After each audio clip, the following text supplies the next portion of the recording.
Welcome to Club Book with New York Times best-selling author Jasmine Guillory. My name is Emma Nadler, and I am a psychotherapist, author, and speaker. My memoir, The Unlikely Village of Eden, is about learning to adapt when life doesn't go to plan, redefining community, and creating your own imperfect path. I've also written for the Washington Post, Salon, Huffington Post, and Newsweek, among others. Before I fully introduce tonight's guest, I want to tell you more about the series that is bringing her to us. Club Book is a program of MELSA, the Metropolitan Library Service Agency, made possible through Minnesota's Arts and Cultural Heritage Fund, and coordinated by Library Strategies, part of the Friends of St. Paul Public Library. Carver County Library is the co-organizer of this evening's talk. Thank you, libraries. Thanks also to partnering bookseller Red Balloon Bookshop. A purchase link to Drunk on Love will be available in the comments section of the live stream feed. Have it shipped, pick it up at their lovely store in St. Paul, or have them deliver it personally to your door if you're close to the area. Also, in the comments, you will see a survey link. MELSA would appreciate hearing what you think tonight of this club book program. Our guest tonight, rom-com queen Jasmine Guillory, burst onto the romance scene in 2018 with The Wedding Date, the first in her book series of the same name. Reese Witherspoon selected Guillory's follow-up, The Proposal, as the February 2019 read for Reese's book club. As Cosmopolitan declared, everything Jasmine Guillory touches turns to gold, and The Wedding Party is no exception. Her latest novel, Drunk on Love, is set in California wine country. This steamy story pairs Work to Live winery co-owner Margot with Luke, a Silicon Valley dropout who has just returned home to Napa. Book list opines, suffused with tenderness and delight, this is Guillory's best book yet. So after some conversation between Jasmine and myself, we will have time for audience Q&A. So you can drop your questions in the comments thread here on Facebook, and our tech manager will route them to me. You can also send a message to Club Book through Facebook Messenger or email, where we're at clubbookmn@gmail.com. All right, now to dive into this conversation with you, Jasmine. I'm such a fan, so I was really excited when this opportunity arose to sit and talk with you. You've been so prolific, and I love your work. You graduated from Stanford Law School and worked in security and intellectual property law.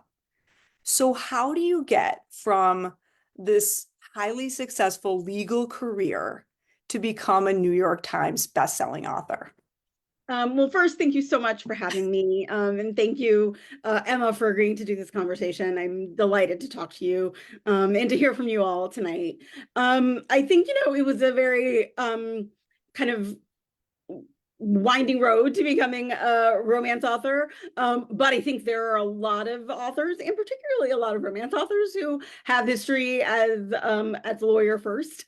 So I think that, maybe it's just that, at least I know for me, it's just that like I felt the need to kind of use the other side of my brain in a way that I wasn't doing as a lawyer. Like I was missing doing something creative, like how, learning something new, kind of doing something that wasn't already, that I could look up in a book, right? To figure out what I was doing, and to kind of, I mean, I've always kind of liked daydreaming and putting that in a fun place. And so I think that's where when I started writing, I think there are a lot of writers who start when they're real little, and like I've always wanted to be a writer. I always wanted to be a lawyer. And then it was when I was a lawyer that I started writing because I kind of needed that creative outlet in my life. And so I started writing mostly kind of just to have have a break, have kind of something else that I was doing outside of work that was fun. And then I just really loved it and kept going. And that's kind of basically how it started. That's really cool. And I just appreciate how you allowed yourself to evolve, right? Like you started one place, and I think that's so common for us as humans. Like we just keep going. And I think like you really came into your own creatively. I mean, you have published 8 novels since 2018, which Yeah. is incredible. Congrats. That is epic. And Flirting Lessons, I saw, is going to be out in April of this coming year, 2025, which I will be checking out. Thank you. Um, what is your writing process and how are you so amazingly prolific? Oh, thank you. My process is really it's a little bit different from book to book. I think there are some things that stay the same. Like I always have somewhat of an outline, but the how detailed the outline is before I start writing really changes depending on the book. And things always change as I start writing. But I have kind of figured out that I need at least at least somewhat of a beginning, and then a middle, an idea of a middle, an idea of an end before I start writing, just so that I can keep pushing through like those hard parts. I know kind of where a direction that I'm going in. And for the past few books, and this really started, I wrote, wrote 3 books during the pandemic. And the first book that I wrote, that I started writing in May of 2020, I wrote the entire first draft by hand, which I'd never done before, and mostly did as kind of a coping mechanism with the pandemic. Like it felt too difficult to say that I was writing a book at that time, right? Like pulling out my laptop and starting a Word document, like that felt impossible. So I was like, I'm just writing a little something in a notebook right now. Like that's all this is. It's just something in a notebook. And then eventually I realized, okay, fine, this is a book. I will start typing it up. But I think, whatever, sometimes it's like whatever you need to do to get started is that thing. Like I often actually, I think I almost always write the first like scene or first chapter by hand, because then you're not coming to a blank Word document. Like then I have something that I can start typing out, and then I just keep typing. And with this one, that was the idea, but then I couldn't. The idea of typing was like just felt too difficult, too big, And so I've done that with like some books since then. I haven't written the whole thing by hand, but I've written parts of it. And I think that helps kind of get over a hump sometimes, but I think those have been kind of the main constants in my writing process, in the past, I guess, 10 or so years. That's great. And it seems like you've found ways to really take the pressure off. Like that's what I hear in even like sort of this, it almost as a therapist, I think about like cognitive tools and like what do we do to help ourselves through something? And it's like so cool that you were like, I'm just gonna do a little casual Yeah, writing on my writing. notebook. Yeah. And like what a great, refreshing way to approach that very challenging time for you to just, I don't know, let yourself off the hook a little bit and have some freedom and play with it. And then that turned out to have 3 books. I mean, in the pandemic's Yeah. entirety, which Well, is the book I awesome. started, I was so, it was also, I mean, and that's also like partly why, for Flirting Lessons, my next book comes out in April.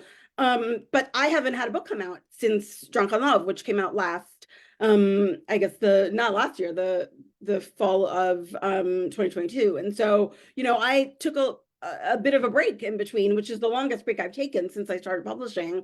And partly that was because I wrote 3 books back to back to back Yeah. during the pandemic, and I just like my brain kind of turned off, and I realized like I need a little bit of a creative break. And Yeah. luckily I have a very supportive publishing team, and so I could do that. But yeah, I mean, I think we all, there's like I was putting a lot of pressure on me to just keep going, and at a certain point I could not keep going anymore.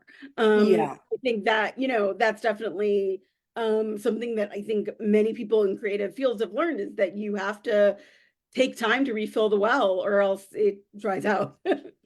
That's exactly right. And I'm curious about then what helped you get back to it? What was restorative? What helped you kind of recalibrate creatively to be able to then come back and continue to write? I think a few things, partly just taking time, right?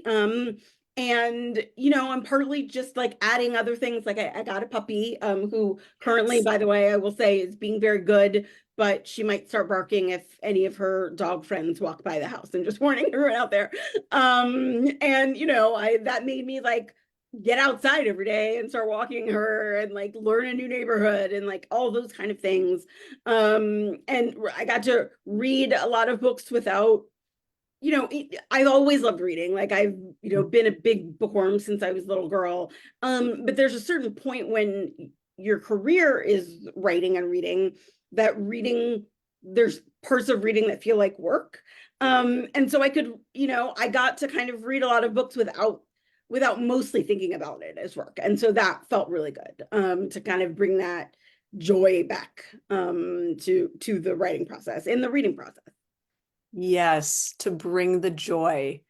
I love that. And I think this is relatable to anyone who's been in anything creative, or maybe just being alive and feeling stuck, or feeling like you need to revitalize. And how do you do that? And it sounds like taking off, instead of having a singular focus on the writing, you kind of like got to experience some other things and take in and read and get back to it, which is lucky for us, Yeah. that you did. Um, so what drove you to contemporary romance as a genre? It's funny.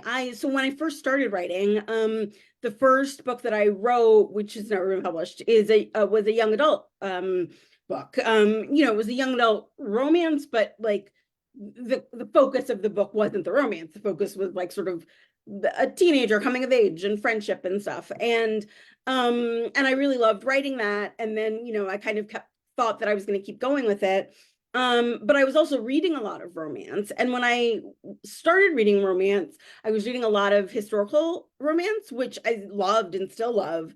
But I remember at one point thinking like, oh, this is so much fun to read, but I don't think I could write one of these. And then I started reading contemporary romance and was like, yeah, I want to write one of these. Like this seems fun. And so I think it just felt right. And then when I first, because the first romance I wrote was The Wedding Date. And when I first started writing it, it just felt it was so much fun. Like I had so much fun writing it. And it just felt right to me. Yeah, great.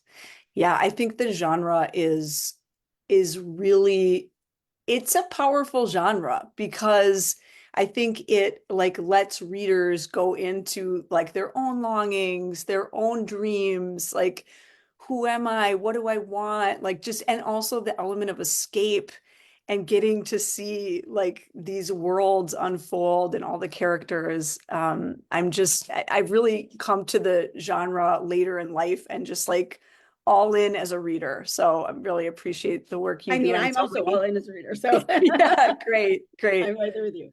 Yes. So moving to your latest novel, Drunk on Love. It's a fast-paced read, and it's in idyllic wine country setting. How did you get the idea for this book? A few different places. I mean, I live not too far away from wine country. I'm about an hour or so away. And it's a very kind of easy day trip. And especially, when during the pandemic, when a lot of things were closed, once things started reopening, wineries reopened pretty quickly Hmm. because, especially, in California, the like it was easy to sit outside, right? And so I could go up there with friends and family, and we could go sit outside and drink wine and still kind of have some community when things were still feeling a little touch and go. And so, and I think I'd always had in the back of my mind, like, this would be a great place to set a book. And then I had, I was in the middle of actually still working on something else. And the idea for the first scene of this book came to me. Usually when that happens, I will just kind of like write down the idea and then move on with the thing that I'm supposed to be doing. And I'm like, I will get to that when it's time to get to that. And this time I was like, I just have to write this right now.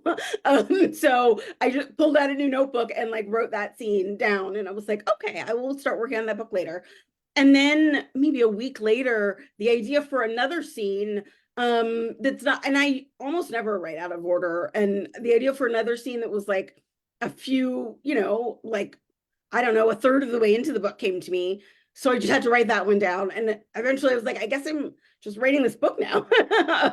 And so this book really, like, I had kind of the vague idea of there was going to be a woman who owned a winery with a member of her family and has romance. But then the characters just really came to me and I just kind of had to start working on it. And so that one was one where, like, I had the idea for these scenes and I was like, okay, let me figure out what else is happening before I really start writing it. And then I had to kind of sit down and figure that out and then dive right in. The book found you. Yeah. Is what it sounds like. So do you remember where you were, like when you have a moment like that and it just hits you and you're like, oh, I know this scene, like I'm feeling this, like this is happening. Do you remember where you were when either of those scenes just kind of hit you? I mean, the problem is, I'm sure I was back in my old apartment because that is where I spent the majority of my time Yes. in 2021 when I wrote this Yep. book. But yeah, I wrote a lot of the beginning of the book in wine country because a friend of mine has a house up there. And so I went up there like one weekend when she wasn't there to kind of really kind of start the beginning of the book, which felt really right to start it up there.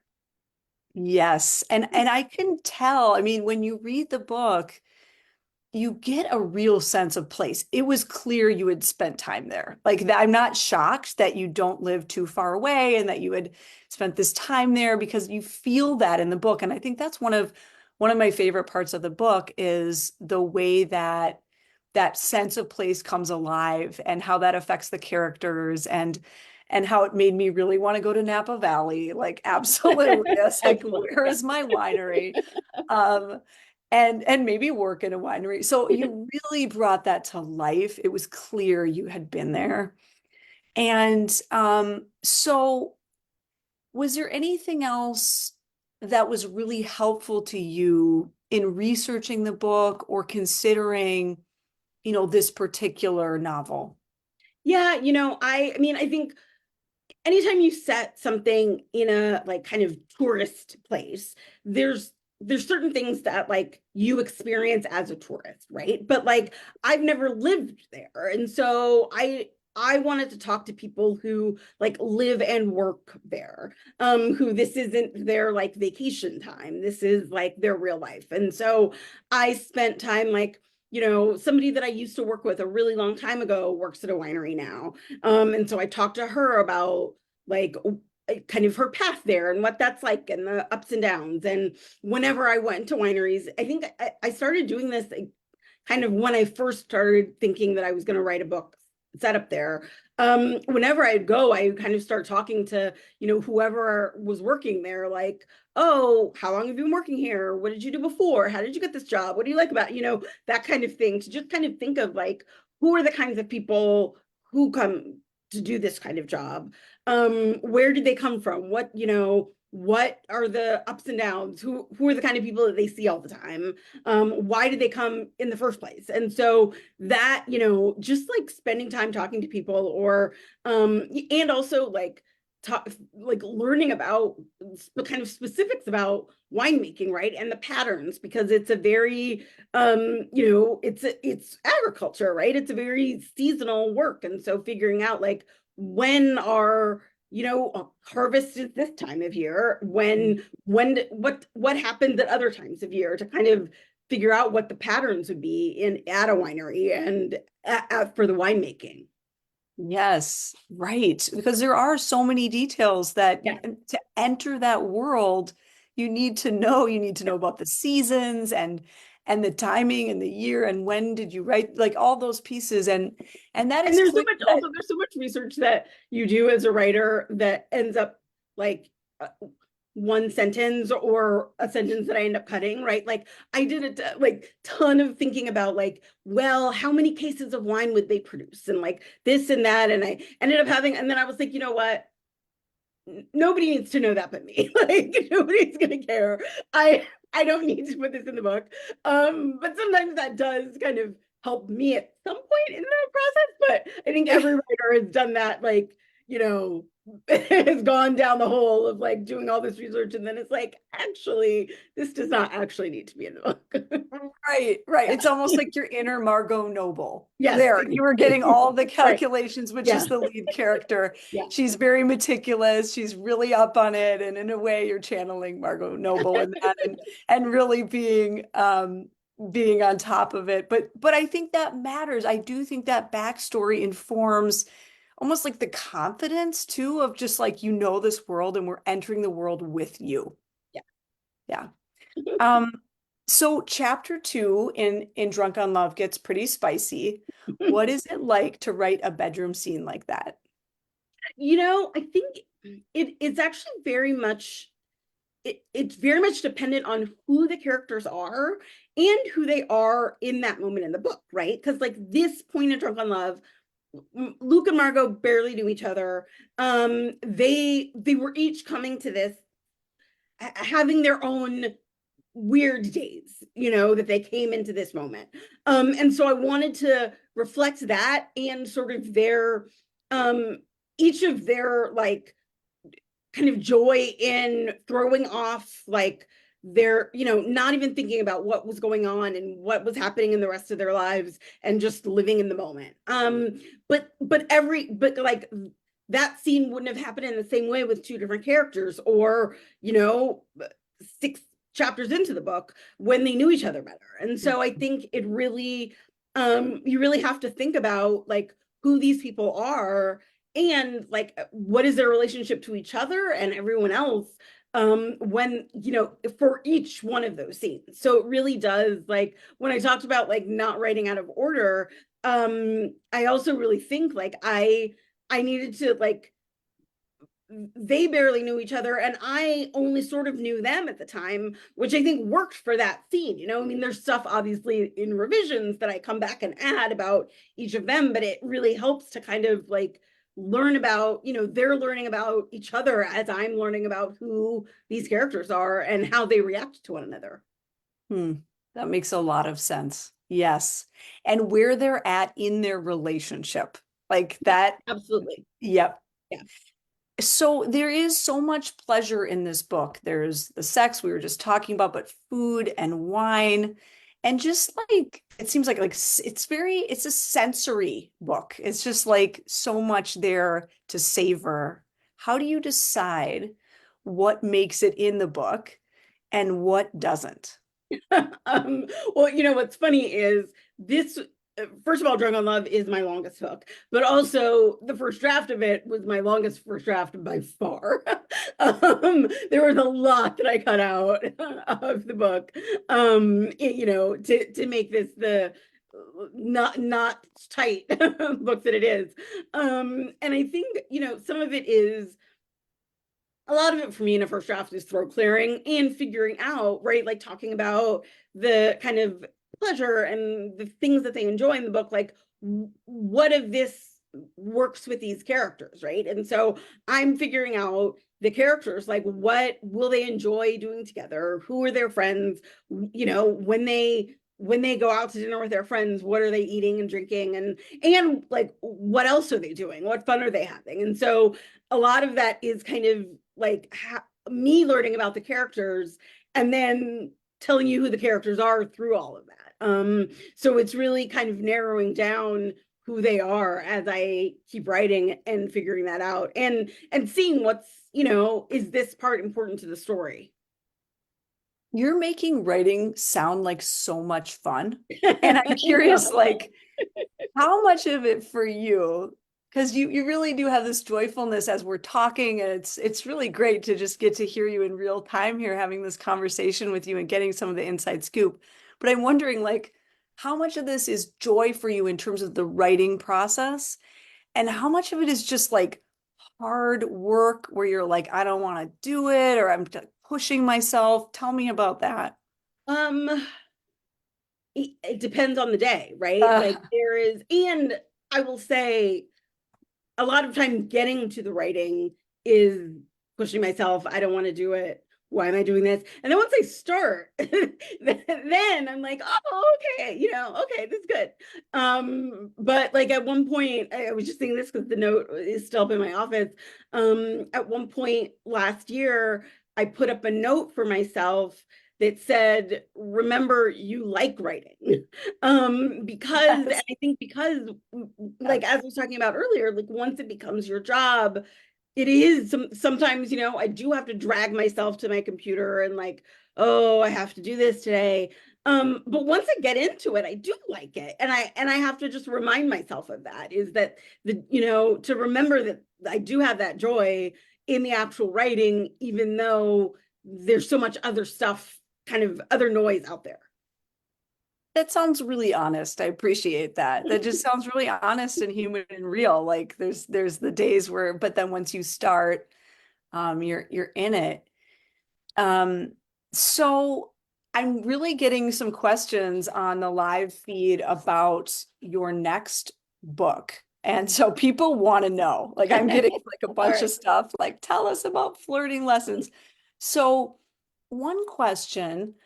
Um, and maybe we'll just open it with the basic question, which is what can you tell us about Flirting Lessons, which is your upcoming book? Yeah, it comes out in April of 2025. And it is about two characters that are in Drunk on Love. Avery, who is Luke's best friend in this book, and Taylor, who works at the winery. And Avery has always been kind of very buttoned up, very together for everything. She has just had a breakup, and she's kind of ready to go out and do fun stuff and flirt with people and make new friends. The problem is she doesn't really know how to do any of those things. And Taylor is very good at all of that, and so Taylor teaches her how to do it, and fall in love. Yes.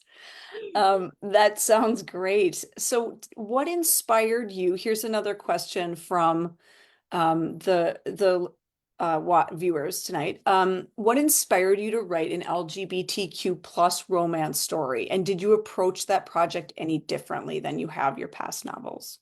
I'd actually always wanted to. I think it was just, sometimes it's just about finding the right characters. And then sometimes it's like I knew I already had the idea for Drunk on Love in my brain.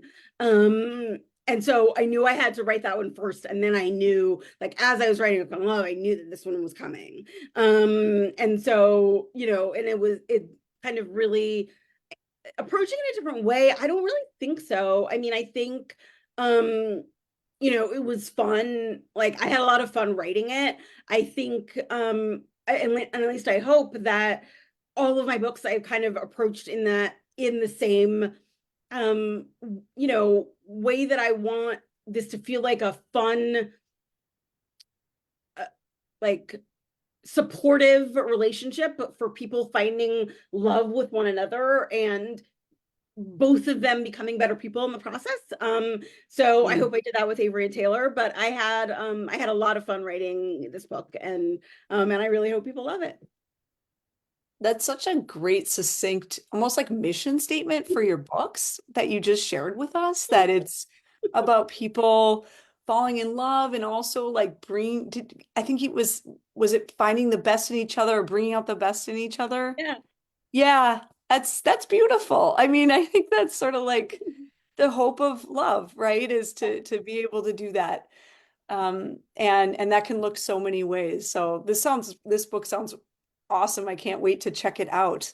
Well, I As hope I you love it. know, I certainly hope that I get to come to the Twin Cities as part of when the book comes out. But so let's all cross our fingers for that. please do. Please come here. We would love to have you. That sounds excellent. Um, do you have a favorite passage of Drunk on Love? Is there anything that you would ever want to read? Um, and if you don't feel like reading today, I have many other questions we could do too. Let me think on that while Okay. you, yeah, while Okay. we have Sounds that great. We can come back to that at any time if you feel like it, but we have many, many things to cover here. Um, so I have some other questions from viewers, and one question is, what was it like to be chosen for a major national book club like Reese Witherspoon's, and what did it require of you? I mean, I don't even think it like it was really amazing. I think um I didn't when I got the phone call, like my editor told me to sit down and I was like, why?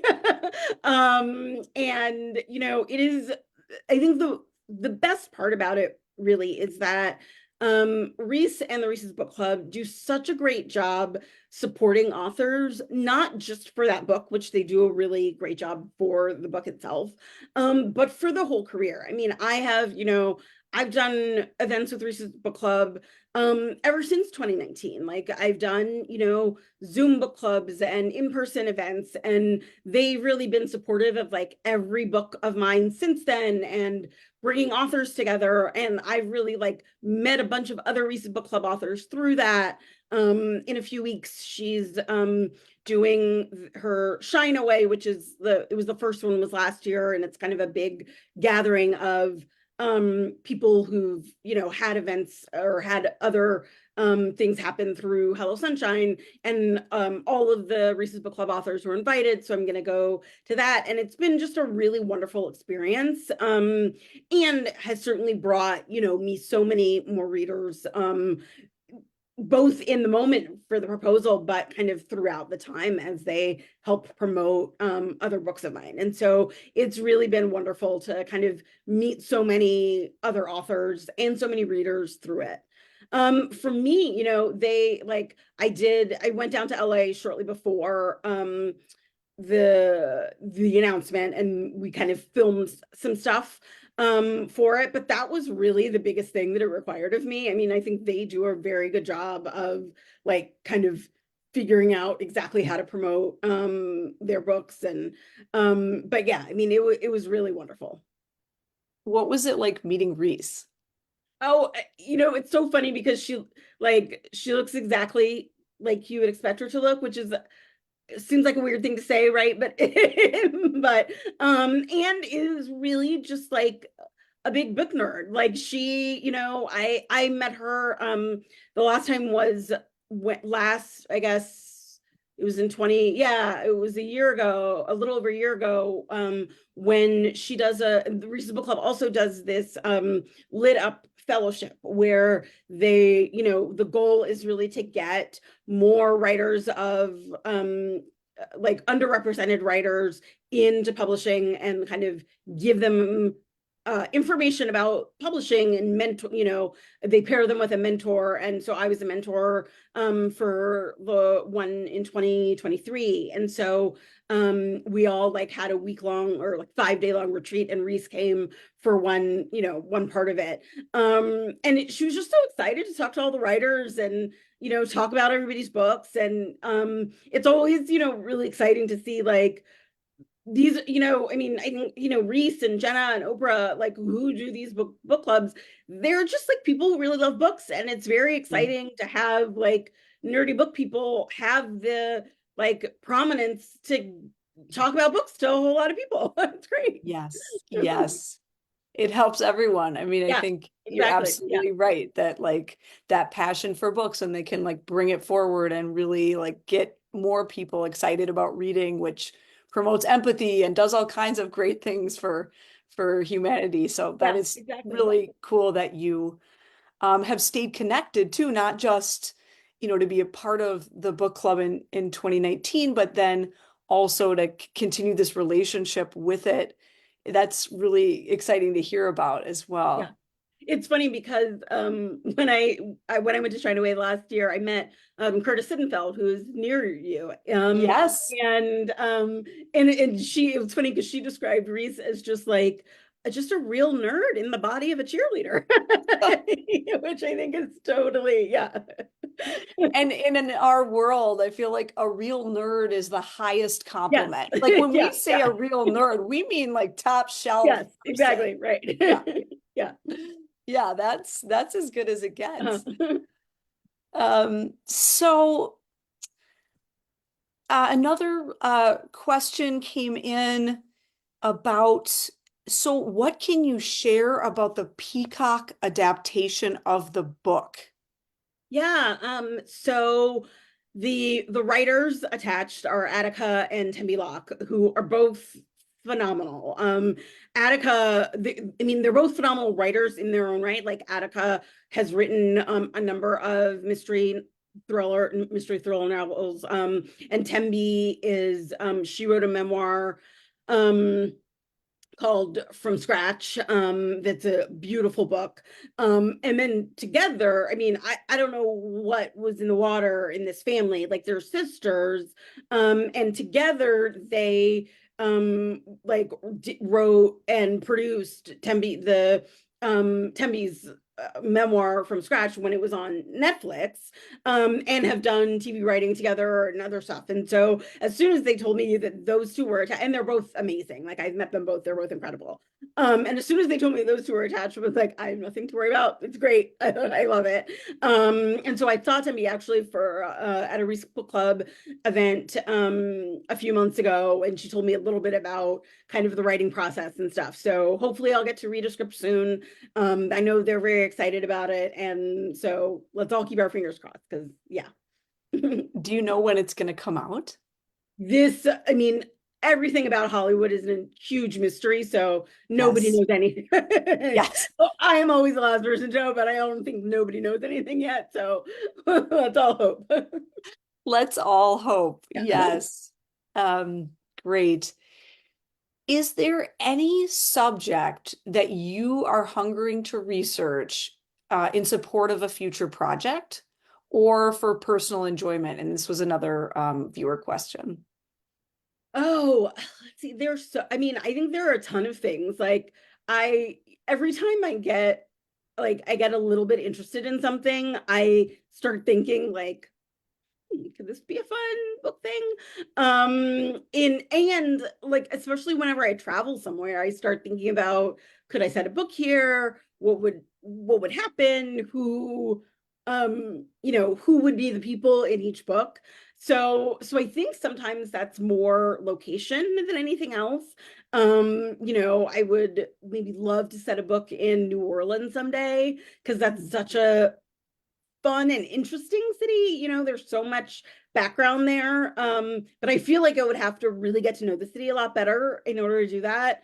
And then, there's like just some beautiful tropical locations that would be amazing to set books in, but I think that's just more for my own joy. I would set a book in Hawaii anytime.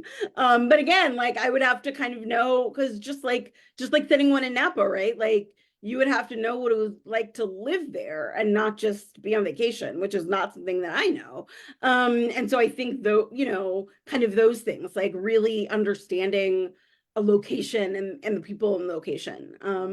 But so far, almost all of my books for one have been set in California, which is because it is the place that I know best. But even like I don't a number of my books have been set in LA. I don't know LA that well, but I go to LA and I also talk to a lot of people who live there to kind of ask a lot of questions about what it is to live there and like location and all of that stuff. By the book was set in Santa Barbara, which I wrote the bulk of it during the pandemic, and then when we couldn't travel, and then when we could travel again, I went there with a friend, and we just drove around a bunch so I could figure out like where things would be, because I was like, what, because they spend most of their time in this one house. And I was like, where's the house? Like I need to know where I put it. So we were driving all around in the in the hills, like where all the expensive houses are.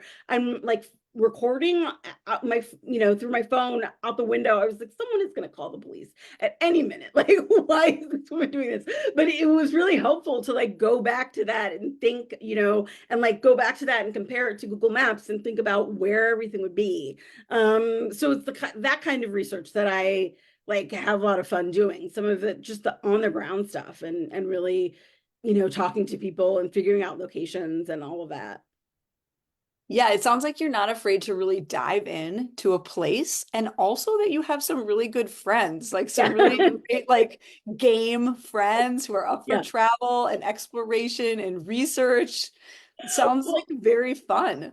also it's much easier to kind of like to not exactly make a fool of yourself but to like do something that you wouldn't necessarily do when if someone looks at you funny. You could be like, oh, it's for a book.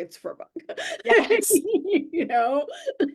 One of my friends was talking about, she's in the midst of writing, this is actually the friend I went to Santa Barbara with. She's in the midst of writing a book right now where the one of the main characters like has a really fancy car, and she was like, how do I like test drive a fancy car? Like, just so I know what it's like to drive it. I might have to like rent one for a day, because like this is like what writers are always thinking, like I have to put myself in that, but how do I do that? I was like, I would come, pretend I was gonna buy a fancy car with you. Like, Yes, right. All in the name of research. yeah, Like you have to drive a Bentley, yeah, right? Like exactly. you just Yeah, have to. what you can do. Yeah, That's excellent. Like, yeah, really diving into those yeah. experiences. So I have another question from the audience. Your books really show what romantic joy can look like within the BIPOC community. It's refreshing and heartwarming. They have come at a time when the publishing community is making changes to highlight more Black authors and stories. Tell us about what that means for you. I mean, just for me personally, it has meant that I like as a reader, I've gotten to read so many great books. Like, as when I was a kid growing up, I didn't get to read a lot of books about people who looks like me. And now I have a lot more, both like for romance novels to read, but also all sorts of different books. I go like to buy books for little kids for their birthdays, and I can find lots of books that look like those little kids, and it delights me that I can do that in a time when I couldn't for myself when I was little. And so that makes me really happy. And I think for as a writer, I'm thrilled that there's so many other writers out there who I can have as colleagues and can talk to about what's going on, and also like to make sure it keeps happening, right? To like put the pressure on publishing to show like when even just talking about like not just the publishing part, but like getting the support for the authors, getting people to go on book tours, sending people to book festivals, like all of that stuff. You can show like, look at all of these people who came to these romance events, like you should send these other writers on book tour too, people will come. And I think like partly that is like you start that when you like make the push and say like, I'm going to do this by myself and then see how it works, and if it works, then publishing will say like, oh, that could have been a fluke, maybe that was a fluke, and then you just sort of keep showing it. And I think that's one thing that I really hope keeps happening, is that we keep getting books like this and we keep seeing the support for writers of all different kinds, in different genres, at different age levels, who are writing about all different kinds of people. And so I really hope it keeps going. Me too. Tell us, are there any authors you would recommend? Let's say someone's devoured, all of your work right now. They're awaiting your next flirting lessons. In the meantime, what should they check out? All righty, I've got some. Alexa Martin, I love all of her books. If you are loving football season right now, or even if you don't, I love all of her. She's sort of a football themed set of romances that are set in and around a football team, but also a number of other books too, and they're all great.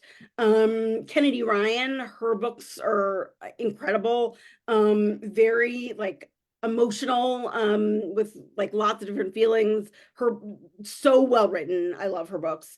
Let's see, what I just finished a book. Oh, Elise Bryant. Her most recent one, It's Elementary, was a mystery with like there's some romance in there. Sorry, Rosie, it's okay. I loved her book that just came out. Let's see, Anita Kelly, her books are amazing. Yeah, I could keep going on, but that's a handful. That is great. Thank you for sharing those. And I was writing them down because Okay, it's good. just excellent to get that from your perspective. So thank you. Another audience question. I've heard through book clubs that you are a NaNoWriMo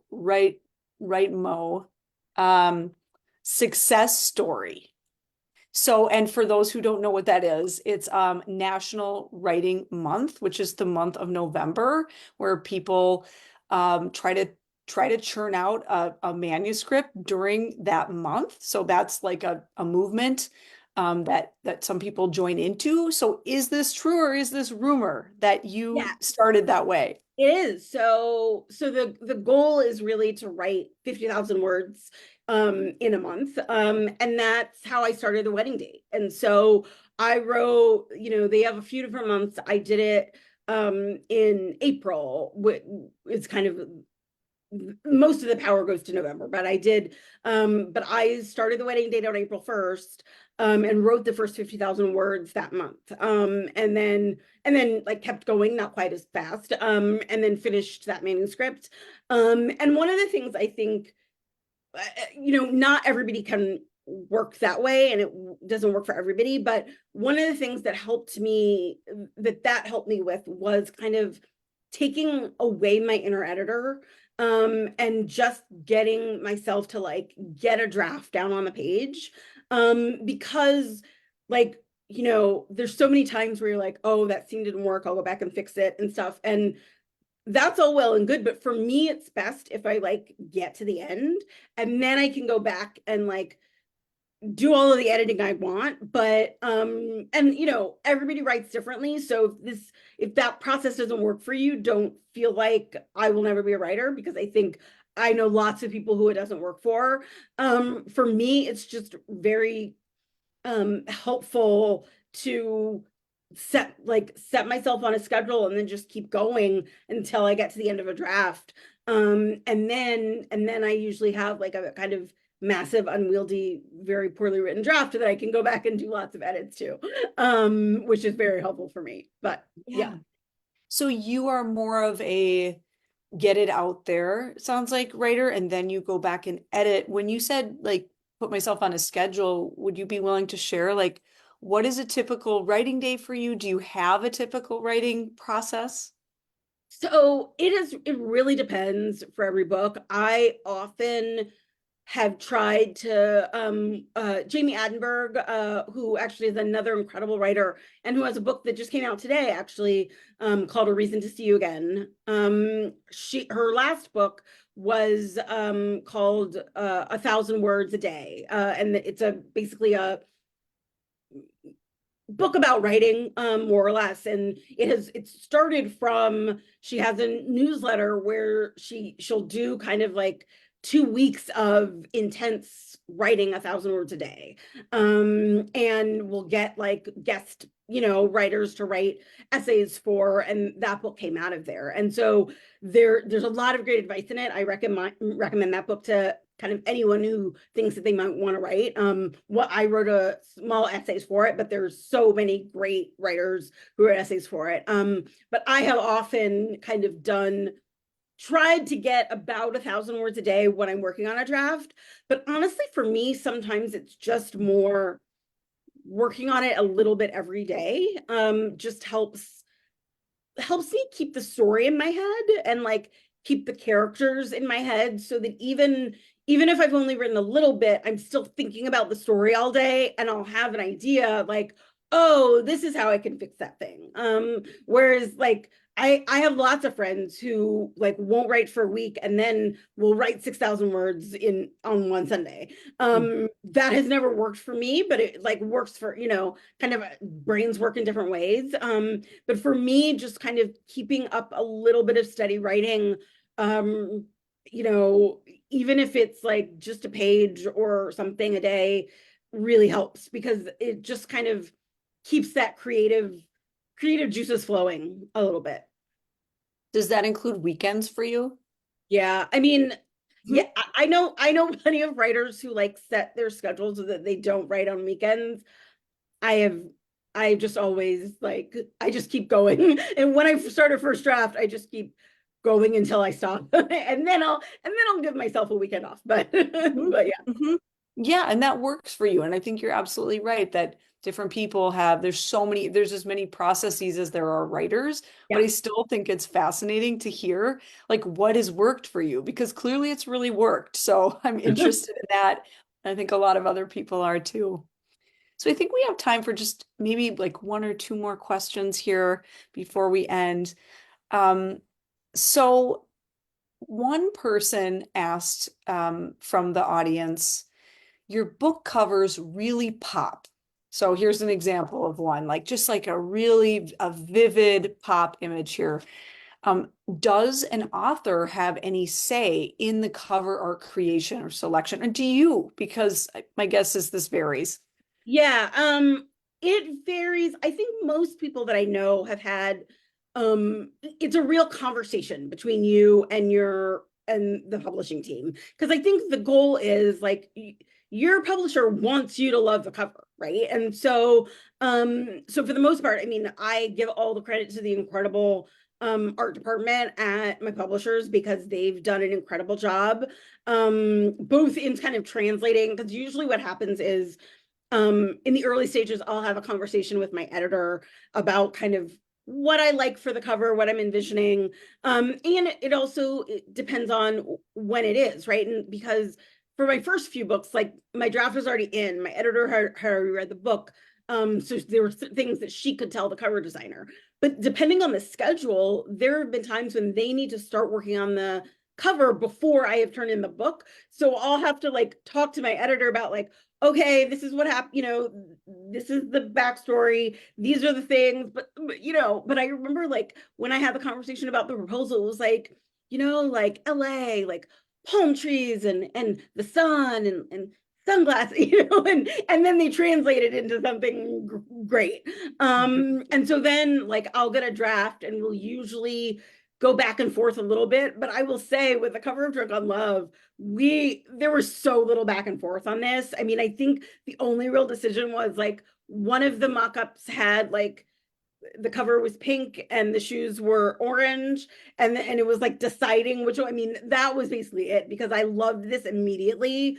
And so it was really like tiny changes that we made throughout. So yeah, they've done a really incredible job.